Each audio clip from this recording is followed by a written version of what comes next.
জার্মানির একটি শান্ত ছোট শহর, নাম তার হার্জোগনাউরাখ। এই শহরে আপনি কার সাথে কফি খাবেন, কার দোকানে সওদা করবেন বা কার সাথে কথা বলবেন, তা নির্ভর করত একটি অদ্ভুত জিনিসের উপর: আপনার পায়ের জুতো।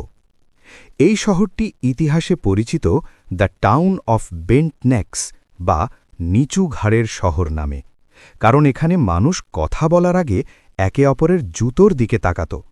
আপনি যদি অ্যাডিডাস পরে পুমার ডেরায় ঢুকতেন, তবে আপনাকে এক ঘরে করে দেওয়া হতো।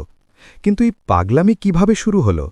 এটি কি স্রেফ ব্যবসার প্রতিযোগিতা, নাকি দুই ভাইয়ের ব্যক্তিগত ঘৃণা যা পৃথিবীকে দুই ভাগে ভাগ করে দিয়েছিল? আজ আমরা জানব সেই ড্যাসলার ভাইদের কথা, যারা নাৎসি বাহিনী থেকে শুরু করে অলিম্পিক ট্র্যাক সব জয় করেছিলেন, কিন্তু একে অপরকে ক্ষমা করতে পারেননি। গল্পের শুরু ১৯২০ দশকে। প্রথম বিশ্বযুদ্ধ তখন মাত্র শেষ হয়েছে। দুই ভাই, অ্যাডলফ অ্যাডি ড্যাসলার এবং রুডলফ রুডি ড্যাসলার, তাদের মা লন্ড্রিতে কাপড় ধোয়ার কাজ করতেন। সেই স্যাঁতসেঁতে লন্ড্রি ঘরেই শুরু হল তাদের জুতোর কারখানা। অ্যাডি ছিলেন অন্তর্মুখী, একজন কারিগর। তিনি দিনরাত চিন্তা করতেন কিভাবে অ্যাথলিটদের জন্য জুতোকে আরও হালকা আর আরামদায়ক করা যায়। আর রুডি, তিনি ছিলেন বহির্মুখী, একজন তুখোড় সেলসম্যান। তার মুখ দিয়ে এমন কথা বেরোত যে মানুষ অনায়াসে তার থেকে জুতো কিনে নিত। দুই ভাইয়ের এই কম্বিনেশন ছিল অজেয়। ১৯২৪ সালে তারা গড়ে তুললেন গেব্রেদার দাসলার শু ফ্যাক্টরি বা ড্যাসলার ব্রাদার্স শু ফ্যাক্টরি। তাদের ব্যবসা এতটাই সফল ছিল যে ঘরে ঘরে ডাসলার জুতো পৌঁছে গিয়েছিল। ১৯৩৩ সাল। জার্মানির রাজনীতিতে এক ভয়ঙ্কর অধ্যায় শুরু হল: অ্যাডলফ হিটলারের উত্থান। নাৎসিরা ক্ষমতায় এসেই খেলাধুলার ওপর গুরুত্ব দিতে শুরু করল, কারণ তারা চাইত জার্মান অ্যাথলিটরা যেন বিশ্বের শ্রেষ্ঠত্ব প্রমাণ করে। ড্যাসলার ভাইরা কি নাৎসি আদর্শে বিশ্বাসী ছিলেন? ঐতিহাসিকরা বলেন তাদের কাছে ব্যবসা ছিল আগে। তারা দেখলেন নাৎসি পার্টিতে যোগ দিলে সরকারি ব্যানারে বিশাল অর্ডার পাওয়া যাবে, তাই দুই ভাই পার্টিতে যোগ দিলেন। এরপর শুরু হল সরকারি টাকায় তাদের ব্যবসার রমরমা প্রসার।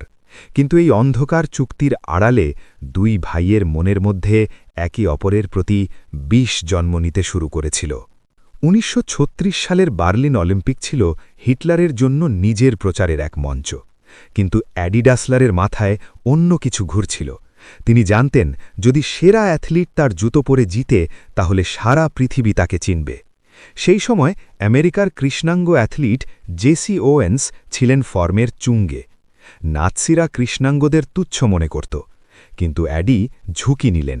তিনি চুপি চুপি অলিম্পিক ভিলেজে গিয়ে জেসি ওয়েন্সকে একজোড়া কাস্টমাইজড স্পাইক জুতো উপহার দিলেন।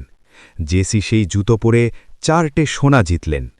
হিটলারের সামনে এক কৃষ্ণাঙ্গ মানুষ যখন ইতিহাস গড়লেন, তার পায়ে ছিল ড্যাসলারের জুতো। এটি ছিল ব্যবসার ইতিহাসে সবচেয়ে বড় মার্কেটিং হোক। কিন্তু বড় ভাই রুডি এই সাফল্যকে সহজভাবে নিতে পারলেন না।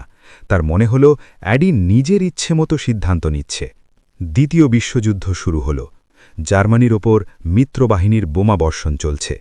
একদিন সাইরেন বাজার পর ড্যাসলার পরিবার একটি বাংকারে আশ্রয় নিল। রুডি আর তার পরিবার আগে থেকেই সেখানে ছিল। অ্যাডি যখন তার পরিবার নিয়ে ঢুকল, তখন বাইরে মিত্রশক্তির প্লেন দেখা যাচ্ছিল। অ্যাডি বিরক্ত হয়ে বলে উঠলেন, দ্য ডার্টি বাস্টার্ডস আর ব্যাক এগ্যান, অর্থাৎ নোংরা শয়তানগুলো আবার এলো। তিনি আকাশপথের প্লেনকে বুঝিয়েছিলেন, কিন্তু রুডি ভাবল অ্যাডি তাকে এবং তার পরিবারকে গালি দিল। যুদ্ধের বিভীষিকার মধ্যে এই ভুল বোঝাবুঝি এক বিরাট অগ্নিকাণ্ডে রূপ নিল। এরপর রুডি যুদ্ধে গ্রেফতার হলেন। তার সন্দেহ হল তার আপন ভাই অ্যাডি তাকে ধরিয়ে দিয়েছে।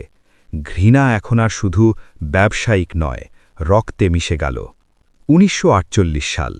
দুই ভাই সিদ্ধান্ত নিলেন তারা আর একসাথে কাজ করবেন না। কারখানা ভাগ হল, সম্পদ ভাগ হল, এমনকি শ্রমিকরাও ভাগ হয়ে গেল। অ্যাডি নিজের ডাকনাম অ্যাডি এবং বংশপদের প্রথম 3টে অক্ষর ডাস নিয়ে তৈরি করলেন অ্যাডিডাস। আর রুডি প্রথমে নিজের নাম দিয়ে শুরু করলেও পরে বেছে নিলেন একটি হিংস্র প্রাণীর নাম, পুমা। নদীর এক পারে রইল অ্যাডিডাস, অন্য পারে পুমা। পুরো শহরটি আক্ষরিক অর্থেই দুই ভাগে বিভক্ত হয়ে গেল। যারা অ্যাডিডাসের জন্য কাজ করত তারা পুমার দোকানে যেত না। এমনকি স্কুলগুলোতেও বাচ্চাদের মধ্যে মারামারি হতো কার বাবার জুতো কার চেয়ে ভালো তা নিয়ে। দুই ভাই একে অপরকে ধ্বংস করতে মরিয়া হয়ে উঠলেন। ১৯৭০-এর ফুটবল বিশ্বকাপে ব্রাজিলিয়ান তারকা পেলেকে নিয়ে শুরু হল নতুন নাটক। দুই কোম্পানির মধ্যে চুক্তি ছিল কেউ পেলেকে সাইন করাবে না, কারণ দাম অনেক বেড়ে যাবে।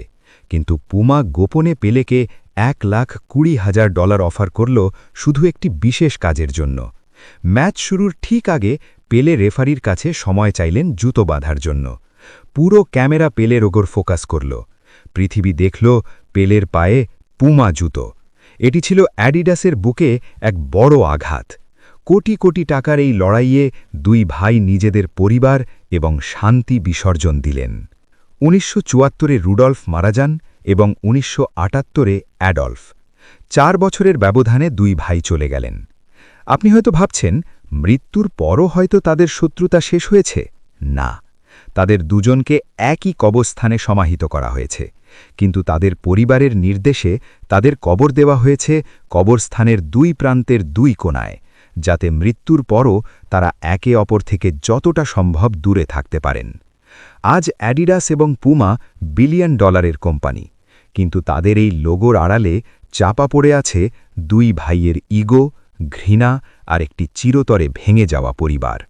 আপনি যখন পরের বার এই ব্র্যান্ডের জুতো পায়ে দেবেন, মনে রাখবেন এটি শুধু জুতো নয়, এটি একটি যুদ্ধের ইতিহাস।